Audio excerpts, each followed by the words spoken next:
Hello green മീഡിയസിലേക്ക് സ്വാഗതം.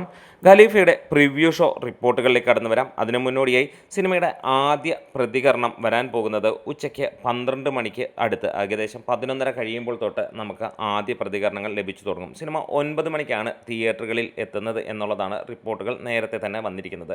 അതിനിടയിൽ മറ്റൊരു റൂമർ കൂടി വരികയുണ്ടായി. സിനിമയുടെ അപ്ലോഡിങ്ങിന് അതിൽ ചെറിയ പ്രശ്നങ്ങൾ എന്നുള്ള രീതിയിൽ സോഷ്യൽ മീഡിയയിലുണ്ടെങ്കിൽ അങ്ങനെയുള്ള പ്രശ്നങ്ങളൊന്നും ഇല്ല എന്നുള്ളത് തന്നെയാണ് നമുക്ക് ലഭിക്കുന്നത്. എന്തായാലും സെക്കൻഡ് പാർട്ട് ഇപ്പോൾ അപ്ലോഡ് ചെയ്യുന്നു എന്നുള്ളതാണ്. Khalifa full content has been delivered and uploading is going on എന്നുള്ള വാർത്തകളാണ് ഏകദേശം 1 മണിക്കൂറിന് മുന്നിൽ ലഭിച്ചിരിക്കുന്നത്. എന്തായാലും ആസ് പെർ പ്ലാൻ അനുസരിച്ച് 9 മണിക്ക് തന്നെ സിനിമ തുടങ്ങും എന്നുള്ളത് തന്നെ ഉറപ്പിക്കാം എന്നുള്ളതാണ് ലഭിച്ചിരിക്കുന്നത്.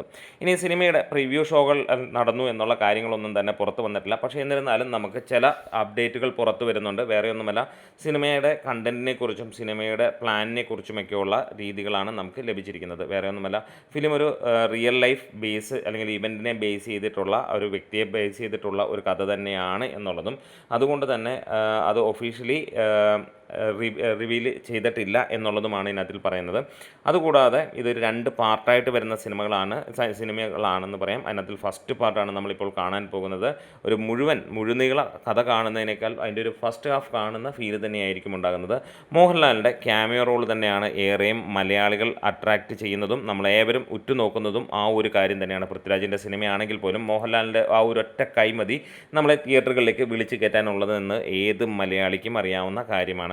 എന്തായാലും സീക്വൽ ഈ പറഞ്ഞ പോലെ തന്നെ ഇതിന് ഒരു പ്രീക്വലും ഉണ്ടാകും. അത് മോഹൻലാലായിരിക്കും ലീഡ് റോളിൽ എന്നുള്ളത് നമ്മൾ നേരത്തെ കേട്ട പോലെ മാമ്പറയ്ക്കൽ അഹമ്മദ് അലിയായി മോഹൻലാൽ എത്തും, അവിടെ തകർത്താടുമെന്നുള്ളതും. 2 മണിക്കൂറും 39 മിനിറ്റുമാണ് സിനിമയുടെ ദൈർഘ്യമായിട്ടുള്ളതും. എന്തായാലും സിനിമ ഒരു പക്ക എൻ്റർടൈനറാണ്, ക്ലീൻ എൻ്റർടൈനർ എന്നുള്ള ലെവലിൽ തന്നെയാണ്. ആക്ഷൻ ഓറിയൻറ്റഡ്, ആക്ഷൻ പാക്ഡ് ആയിട്ടുള്ള ഒരു മൂവി തന്നെയാണ് എന്നുള്ളതും. എന്തായാലും ഇത്തരം കാര്യങ്ങളാണ് ഈ ഒരു സിനിമയെക്കുറിച്ച് ഇപ്പോൾ പുറത്ത് വന്നിരിക്കുന്ന റിപ്പോർട്ടുകൾ. എന്താണേലും എങ്ങും പ്രിവ്യൂ ഷോകൾ നടന്നതായിട്ടുള്ള റിപ്പോർട്ടോ കാര്യങ്ങളോ ഒന്നും തന്നെ ഇല്ല.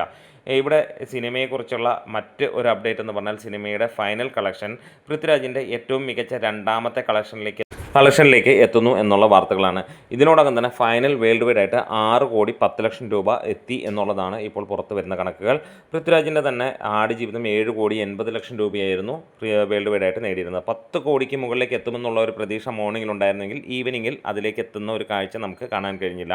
എന്നാലും ആദ്യ അഭിപ്രായങ്ങൾ വരുന്നതോടെ ഈ ഒരു സിനിമ ആളിക്കത്തിക്കോളും എന്നുള്ള ഒരു പ്രതീക്ഷ തന്നെയാണ്. 20ഓളം ഷോകൾ മൈസൂരിൽ വന്നിരിക്കുന്നു. സെക്കൻഡ് ബെസ്റ്റ് റിലീസാണ് പൃഥ്വിരാജിന് ലഭിച്ചിരിക്കുന്നത് കർണാടകത്തിൽ. അങ്ങനെ first day night show lock ചെയ്തിരിക്കുന്നു മിക്കവരും. ആ ഒരു റേഞ്ചിലേക്കുള്ള കാര്യങ്ങളൊക്കെ തന്നെയാണ് നമുക്ക് പുതിയ വരുന്ന അപ്ഡേറ്റുകൾ. എന്താണെങ്കിലും ടീസർ എവിടെ നിർത്തിയോ അതിൻ്റെ മുകളിലേക്ക് പോകുന്ന ഒരു പെർഫോമൻസ് നമുക്ക് തിയേറ്ററിലേക്ക് കാണാൻ കഴിയും എന്നുള്ളതാണ് തോന്നുന്നത്. വീഡിയോസ് ഇഷ്ടമായി സപ്പോർട്ട് ചെയ്യാം.